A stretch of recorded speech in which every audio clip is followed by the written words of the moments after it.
വളരെ സുന്ദരമായ ഒരു പാൻറ്റിനെ നമ്മൾ എൻ്റെ ഭാഷയിൽ പറയുകയാണെങ്കിൽ നുറുക്കാക്കിയിട്ട് കട്ട് ചെയ്തിട്ടുണ്ട്. അപ്പോൾ ഈ ഒരു പോർഷനും കൂടെ എക്സ്ട്രാ എടുക്കാം. എന്താണെന്ന് വെച്ചാൽ വെയിൽ കൊള്ളുന്ന ഭാഗം കുറച്ച് തിക്കായിരുന്നു കേട്ടോ, അപ്പോൾ അങ്ങനെ വെക്കുന്നില്ല. അപ്പോൾ അതിൻ്റെ പൂർണ്ണ രൂപം ഇങ്ങനെയാണ്. ഇനി തുന്നുന്ന രീതികൾ നിങ്ങൾക്ക് കാണിക്കാം. അതിൽ പൈപ്പൊക്കെ കൊടുത്തിട്ടുണ്ട്. പിന്നെ നമ്മൾ ഇങ്ങനെ ഒരു സ്ട്രിങ് വെക്കുന്നത് പല സ്ഥലത്തും ഞാൻ തൊപ്പി വാങ്ങുമ്പോൾ മുടിയിൽ വെക്കുമ്പോഴേക്കും പറന്നു പോകും നമ്മൾ ബൈക്കിലേക്ക്.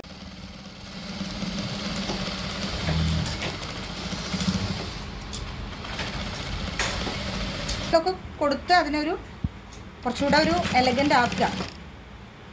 നമ്മളൊക്കെ പൊട്ട് വെച്ച് ഒരുങ്ങുന്ന പോലെ തന്നെ ഒരു ഉൽപ്പന്നത്തെ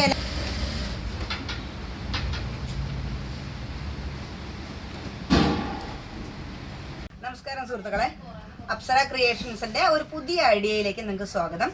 ഞാൻ ഇന്ന് കാണിക്കാൻ പോകുന്ന എൻ്റെ വീട്ടിലൊരു ജീൻസാണ്, ഉപയോഗിച്ച് മതി വന്ന ഒരു ജീൻസാണ്. അപ്പോൾ ഇതിനെ എങ്ങനെ മൂല്യവർദ്ധിത ഉൽപ്പന്നമാക്കുന്ന ഒരു തൊപ്പിയാണ് ഞാൻ ഉണ്ടാക്കി കാണിക്കുന്നത്. അപ്പോൾ ഈ തൊപ്പിയിലൂടെ വരുമാനം ഉണ്ടാക്കുന്ന വഴിയാണ് പറഞ്ഞു തരുന്നത്. എല്ലാവരും ഉപയോഗപ്പെടുത്തുക, നല്ലൊരു സമ്പാദ്യത്തിലേക്ക് എത്തിപ്പെടുക. അപ്പോൾ ഇതിൻ്റെ കട്ടിങ് കാര്യങ്ങളെല്ലാം നിങ്ങൾക്ക് അംബിക വൃത്തിയായിട്ട് വിശദീകരിച്ച് തരുന്നതാണ്. ഓരോ ഐഡിയാസ് നിങ്ങൾ കാണുന്നത് കൃത്യമായി പഠിക്കണം, എന്നാൽ മാത്രമേ നിങ്ങൾക്ക് ഇതിൽ കമൻറ്റ് ബോക്സിലൊക്കെ വന്ന കാര്യങ്ങൾ നോക്കി കാണാം. പഴയ കുറേ ഐഡിയാസ് ഇട്ടിട്ടുണ്ട്, അതെല്ലാം നിങ്ങൾ സെർച്ച് ചെയ്ത് സബ്സ്ക്രൈബേഴ്സ് ആവുക.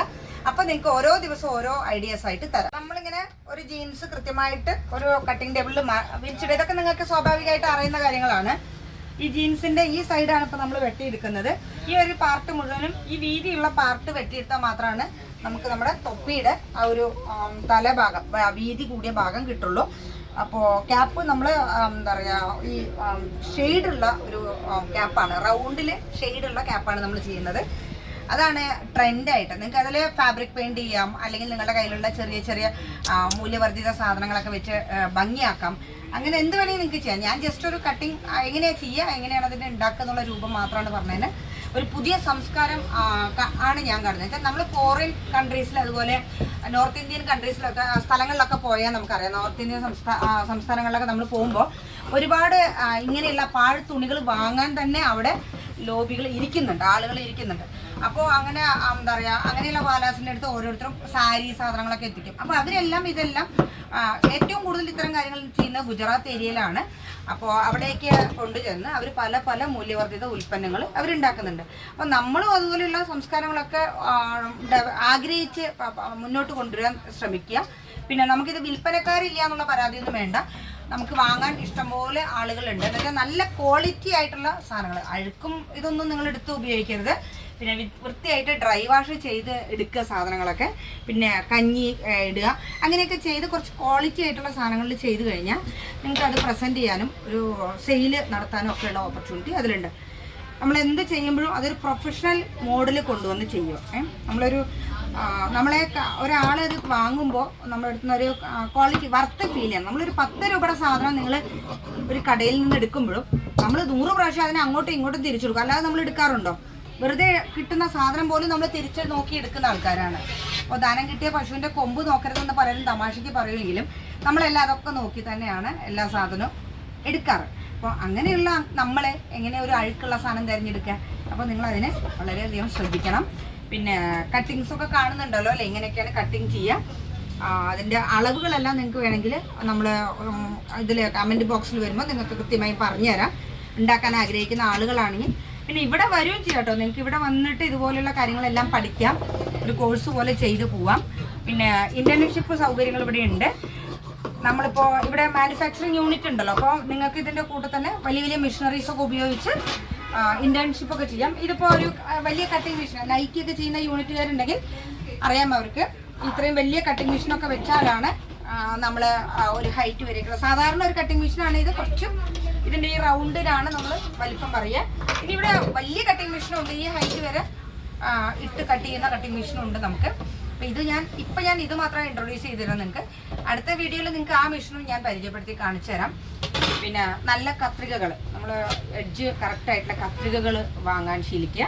പിന്നെ അളവ് മെഷർമെൻറ്റ് സാധനങ്ങളെല്ലാം നമ്മുടെ കയ്യിൽ ടൂൾസ് ആയിട്ടുണ്ടാവും. ഇതെല്ലാം നിങ്ങൾക്ക് വേണമെങ്കിൽ എന്നെ വിളിച്ചാൽ എല്ലാം ഞാൻ സംഘടിപ്പിച്ചു തരാം കേട്ടോ. നമ്മുടെ ഈ ചുറ്റുവട്ടത്തൊന്നും എല്ലാ സാധനങ്ങളും കിട്ടിക്കൊള്ളുന്നില്ല. അപ്പോൾ നമ്മൾ യാത്ര ചെയ്യുന്നവരായതുകൊണ്ട് പല സ്ഥലത്തു നിന്ന് കിട്ടുന്ന ടൂൾസ് എല്ലാം നമ്മൾ സംഭരിച്ച് കൊണ്ടുവരാറുണ്ട്. ഇതുപോലെ ആവശ്യക്കാർ വിളിക്കുമ്പോൾ അവർക്ക് നമ്മൾ കൊടുക്കാറുണ്ട്. അങ്ങനെയുള്ള ഫെസിലിറ്റീസ് എല്ലാം ഇവിടെ ഉണ്ട്. പിന്നെ നിങ്ങൾക്ക് ഇനിയിപ്പോൾ റോ മെറ്റീരിയൽ നിങ്ങളുടെ കയ്യിലില്ല, അങ്ങനെ ഉണ്ടെങ്കിൽ നമുക്ക് റോ മെറ്റീരിയൽ തരാൻ പറ്റും കേട്ടോ. വളരെ സുന്ദരമായ ഒരു പാൻറ്റിനെ നമ്മൾ എൻ്റെ ഭാഷയിൽ പറയുകയാണെങ്കിൽ നുറുക്കാക്കിയിട്ട് കട്ട് ചെയ്തിട്ടുണ്ട്. അപ്പോൾ ഈ ഒരു പോർഷനും കൂടെ എക്സ്ട്രാ എടുക്കുക. എന്താണെന്ന് വെച്ചാൽ വെയിൽ കൊള്ളുന്ന ഭാഗം കുറച്ച് തിക്കായിരുന്നു കേട്ടോ. അപ്പോൾ നമുക്ക് വെയിലിനെ നമുക്ക് സംരക്ഷണം കിട്ടുള്ളൂ. തൊപ്പി വയ്ക്കുന്ന അതിനാണല്ലോ. അപ്പോൾ ഈ പാർട്ടാണ് ഈ ഇരിക്കുന്നത്. ഇതൊരു 2 കഷ്ണം അങ്ങനെ വേണം. പിന്നെ ഈ ഭാഗം ഇങ്ങനെ നമുക്കിവിടെ ഒരു കട്ടിങ് ഇത് വരും. അപ്പോൾ ഈ പാർട്ട് ഇത് വരും. ഇതും 2 പീസസ് വരും. ഇനി ഈ പാർട്ട് ഇത് സെൻറ്റർ ഇവിടെ അടിഭാഗമാണ് വരുന്നത്. അത് നിങ്ങൾക്ക് തിക്നെസ് കിട്ടണമെങ്കിൽ നിങ്ങളിതിൽ വേറെ എന്തെങ്കിലും ഒരു ലെയർ വെച്ചോളൂ. അപ്പോൾ എൻ്റെ ഓൾറെഡി നല്ല തിക്കുള്ളൊരു മെറ്റീരിയൽ ആയതുകൊണ്ട് ഞാൻ അങ്ങനെ വെക്കുന്നില്ല. അപ്പോൾ അതിൻ്റെ പൂർണ്ണ രൂപം ഇങ്ങനെയാണ്. ഇനി തുന്നുന്ന രീതികൾ നിങ്ങൾക്ക് കാണിക്കാം. അതിൽ പൈപ്പൊക്കെ കൊടുത്തിട്ടുണ്ട്. പിന്നെ നമ്മൾ ഇങ്ങനെ ഒരു സ്ട്രിങ് വെക്കുന്നത് വെച്ചാൽ പല സ്ഥലത്ത് ഞാൻ തൊപ്പി വാങ്ങുമ്പോൾ മുടിയിൽ വെക്കുമ്പോഴേക്കും പറന്നു പോകും. നമ്മൾ ബൈക്കിലിരിക്കുമ്പോൾ ഒരു എലാസ്റ്റിക് കൊടുക്കുന്നൊരു സംവിധാനം കൂടെ ഞാൻ എൻ്റെ തൊപ്പിയിൽ വെച്ചിട്ടുണ്ട്. അപ്പോൾ ഇങ്ങനെ ഒരു തൊപ്പി ആക്കാനാണ് ഇനിയിപ്പോൾ തയ്ച്ച് കാണിക്കാൻ പോകുന്നത്. ഓക്കെ,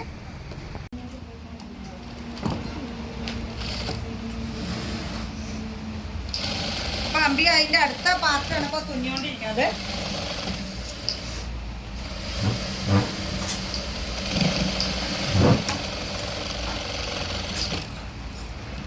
നമ്മളിങ്ങനെയുള്ള സംവിധാനങ്ങളുണ്ടല്ലോ. ഇപ്പോൾ നമുക്ക് കേരളത്തിലൊരു ഹരിതകർമ്മസേന നമ്മുടെ പാഴ് സാധനങ്ങളെല്ലാം സംഭരിക്കുന്ന ഇനി തുണിയും കൂടെ സംഭരിക്കുന്ന ഒരു പദ്ധതി നമ്മൾ സർക്കാരിൽ വന്നതായിട്ട് അറിയുന്നുണ്ട്. അപ്പോൾ ആ പദ്ധതിയിലൂടെ സംഭരിക്കുന്ന തുണികളൊക്കെ നമുക്ക് ഇതുപോലെ മൂല്യവർദ്ധിത ഉൽപ്പന്നങ്ങളാക്കാൻ പറ്റും.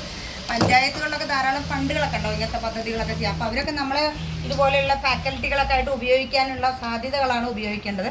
നമ്മളിത് ഫാക്കൽറ്റി ആയിട്ട് നമ്മൾ പോയിട്ട് അവർക്കൊരു റിസോഴ്സ് പേഴ്സൺ എന്നുള്ള രീതിയിൽ നമ്മളിതൊക്കെ പറഞ്ഞു കൊടുക്കും.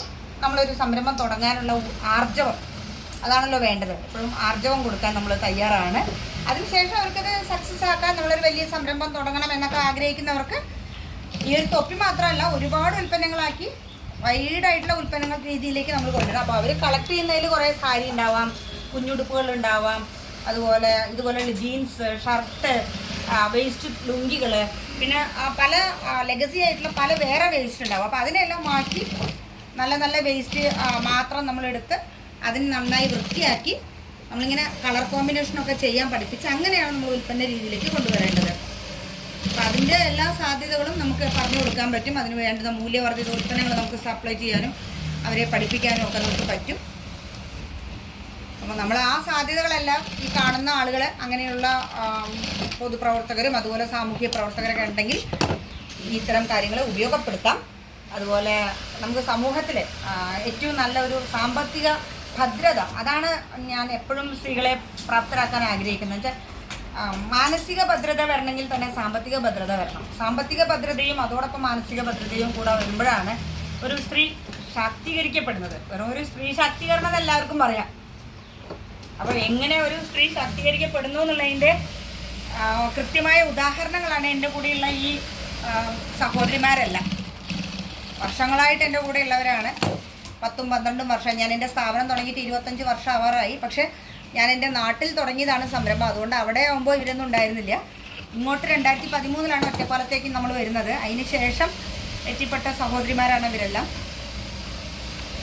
ഇവരൊക്കെ സത്യത്തിൽ കുഞ്ഞു മെഷീൻസൊക്കെ തയ്ച്ച് പഠിച്ചിട്ടുണ്ട്. അവരുടെ വിദ്യാഭ്യാസ കാലഘട്ടം കഴിഞ്ഞ ശേഷം അവരെല്ലാം കൊച്ചു മെഷീൻസൊക്കെ ഉപയോഗിച്ച് പരിശീലിച്ചിട്ടുണ്ട്. പക്ഷേ ഒരു വലിയ മെഷീൻ ഉപയോഗിക്കുന്നതും വലിയ മെഷീനറിയിലൂടെ എങ്ങനെ ഒരു ഉൽപ്പാദന ശൃംഖലയിലേക്ക് വരാം, അതുപോലെ ഇവരുടെ ഒരു എന്താ പറയുക വീട്ടിലേക്കുള്ള ഒരു വരുമാനം, അവരുടെ ഒരു കാര്യങ്ങളിലേക്ക് അവരുടെ ഒരു പ്രാപ്തരാവുന്ന ഒരു സാമ്പത്തിക ഭദ്രതയിലേക്കൊക്കെ വരുന്നത് നമ്മളിങ്ങനെ അവർക്ക് പഠിപ്പിച്ചു കൊടുത്ത് അവരിലൂടെ ആർജവം ഉണ്ടാക്കിയിട്ടാണ്.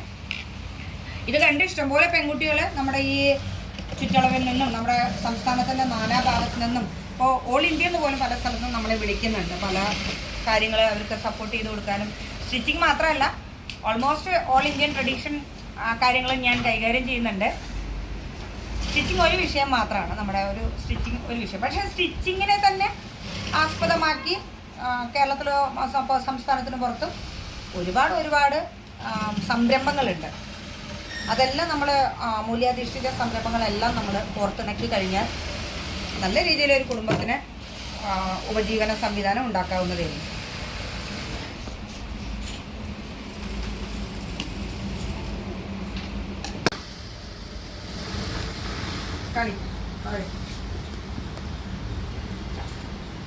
പുറകെ ഇരിക്കുക, ഒരു 2-3 അടി അടിച്ചു. നല്ല തലപ്പ് ഇങ്ങനെ നൂർത്ത്. നമ്മളെപ്പോഴും പ്രൊഫഷണൽ കാര്യങ്ങൾ ശ്രദ്ധിച്ച് ചെയ്യുമ്പോൾ ഈ നമ്മൾ കോർണറൊക്കെ എഡ്ജുകളൊക്കെ കൃത്യമായിട്ട് നിവർത്തി വിടണം. നമ്മൾ പല സ്ഥലത്തും സ്റ്റിച്ചിങ്ങിൽ ഇങ്ങനെ ചെറിയ ചെറിയ യൂണിറ്റുകളൊക്കെ എക്സിബിഷൻസിന് വരുമ്പോൾ കണ്ടിട്ടുണ്ട്. ആ എഡ്ജസ് ഒന്നും ഒരു വൃത്തിയായിട്ടുണ്ടാവില്ല. അവർ ചെയ്തത് കുറേ സാധനങ്ങൾ ചെയ്തിട്ടുണ്ടാവും അവർ, പക്ഷേ അതുപോലെ ഇതുപോലെ ഗൈഡ് ചെയ്യാൻ ആരും ഇല്ലാത്തതുകൊണ്ടാവും ചിലപ്പോൾ അവർ അങ്ങനെ ചെയ്തിട്ടുണ്ടാവും. അല്ലെങ്കിൽ അവർ പഠിച്ച ശീലങ്ങളിൽ നിന്ന് അവർക്ക് കിട്ടിയത് അങ്ങനെയായിരിക്കാം. അപ്പോൾ അത് നമ്മൾ പഠിക്കുമ്പോൾ തന്നെ പഠിക്കുമ്പോഴോ നമ്മൾ വൃത്തി ആദ്യം എങ്ങനെയാണ് ആ എഡ്ജസൊക്കെ പിടിക്കുന്നതൊക്കെ നന്നായി ശ്രദ്ധിച്ച് പിടിക്കുക. കുറച്ച് സ്വാഭാവികമായ ഒരു സാമർത്ഥ്യം ഉണ്ടായാൽ മതി നമുക്ക്. പിന്നെ ഇതെൻ്റെ യൂണിറ്റാണ്. ഇവിടെ ഇപ്പോൾ വേറൊരു പഞ്ചായത്തിന് വേണ്ടിയിട്ടുള്ളൊരു വർക്ക് നടക്കുകയാണ്, ഒരു ബാഗിൻ്റെ വർക്കാണ്.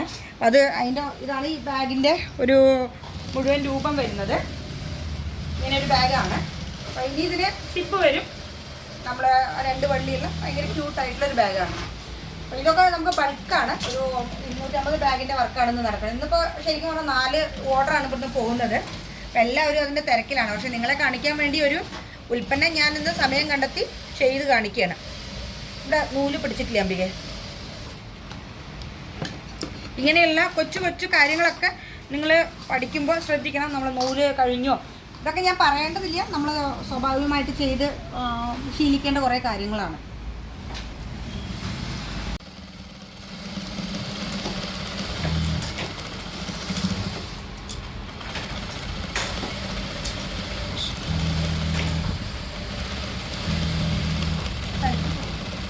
അത് ഇങ്ങനെ ഭംഗി കൂട്ടാനാണ് നമ്മൾ ഈ 2-3 സ്റ്റിച്ചിങ്ങൊക്കെ കൊടുക്കുന്നത്.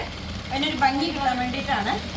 അപ്പം അങ്ങനെ ഭംഗിയൊക്കെ ഉണ്ടാക്കാൻ നിങ്ങൾ ആലോചിച്ച് ചെയ്യാം. നിങ്ങളുടെ ചിലപ്പോൾ ചിലർക്ക് നല്ല വ്യത്യസ്ത മിഷനൊക്കെ കയ്യിലുണ്ടാവും. ഫോറിനൊക്കെ വരുന്ന ഹസ്ബൻഡുമാർ കൊണ്ടുവന്ന പല വീടുകളിലും ഇവിടെ സ്ത്രീകൾ വരുമ്പോൾ പറയാറുണ്ട്, ഞങ്ങളുടെ അടുത്ത് അങ്ങനെയുള്ള മിഷനുണ്ട്, പല മോഡൽ മിഷനുകളൊക്കെ. പക്ഷെ എല്ലാം ഉപയോഗപ്പെടുത്താൻ നിങ്ങൾ ഓൺലൈനിലൊക്കെ ഇടയ്ക്ക് നോക്കുക.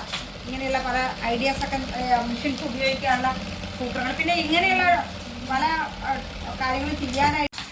അപ്പോൾ നമ്മൾ ഏകദേശം തൊപ്പിയുടെ പണികളൊക്കെ ഫിനിഷിങ് ആയിട്ടുണ്ട്. ഇനി അതിൻ്റെ ഒരു ടച്ചപ്പ് എന്ന് വെച്ചാൽ നമ്മൾ പറയുന്ന പൊടിക്കൈകൾ അത് ഭംഗി കൂട്ടാനുള്ള പൈപ്പിംഗ് ആണ് ഇപ്പോൾ നമ്മൾ കൊടുക്കുന്നത്. ആ ഒരു നമ്മുടെ കട്ടിങ് ഭാഗമൊന്നും കാണാതിരിക്കാൻ റൗണ്ടിൽ പൈപ്പിംഗ് കൊടുക്കുക. പിന്നെ ഞാൻ നേരത്തെ പറഞ്ഞല്ലോ, ആവശ്യമെങ്കിൽ എലാസ്റ്റിക്കും കൊടുക്കുക. ഇതാണ് ഇങ്ങനെ ഈ ഒരു വേസ്റ്റായി കിടക്കുന്ന ഒരു എന്താ പറയുക ജീൻസിൽ നിന്ന് നമ്മളിപ്പോൾ ഒരു തൊപ്പി ഉണ്ടാക്കി. ഇനി ഇതിന് നിങ്ങളുടെ ഇഷ്ടം പോലെ നിങ്ങൾക്കിപ്പോൾ പഴയ ടീഷർട്ട് വീട്ടിൽ കിടക്കുന്നുണ്ടെങ്കിൽ അതിൻ്റെ ഭംഗിയുള്ള പാർട്ട് എടുത്തിട്ട് ആ തൊപ്പിയിൽ ഭംഗി കൂട്ട ഒരു ലേബൽ കൊടുക്കാം. പിന്നെ അതുപോലെ പെയിൻറ്റ് ചെയ്യാൻ അറിയുന്നവരാണെങ്കിൽ ചെറിയ പെയിൻറ്റിങ്സൊക്കെ കൊടുക്കാം. എന്തെങ്കിലുമൊക്കെ കൊടുത്ത് അതിനൊരു കുറച്ചുകൂടെ ഒരു എലഗൻ്റ് ആക്കുക. നമ്മളൊക്കെ പൊട്ട് വെച്ച് ഒരുങ്ങുന്ന പോലെ തന്നെ ഒരു ഉൽപ്പന്നത്തെ എലഗൻ്റ് ആക്കുക എന്നുള്ളതാണ് നമ്മളും പഠിക്കേണ്ടത്. അപ്പോൾ അത്തരം മൂല്യാധിഷ്ഠിത ഉൽപ്പന്നങ്ങൾക്കെല്ലാം നമുക്ക് പറഞ്ഞ വില കിട്ടാൻ നമുക്കെന്താ ഇതൊക്കെ നമ്മൾ വരുന്നത് നമ്മുടെ ക്രിയേറ്റിവിറ്റിയാണ്, നമ്മുടെ സ്കില്ലാണ് ഇതൊക്കെ. അപ്പോൾ ആ സ്കില്ലിന് എന്ത് വിലയിടണം എന്നൊക്കെ നിങ്ങൾ തീരുമാനിക്കുക. നിങ്ങൾ എന്തൊക്കെ അതിൽ കൊണ്ടുവരണം, അതിൽ സ്കില്ലിന് വിലയിടുക. അങ്ങനെ നിങ്ങൾ ഉൽപ്പന്നങ്ങൾ ഉണ്ടാക്കി വിൽക്കാൻ പഠിക്കുക.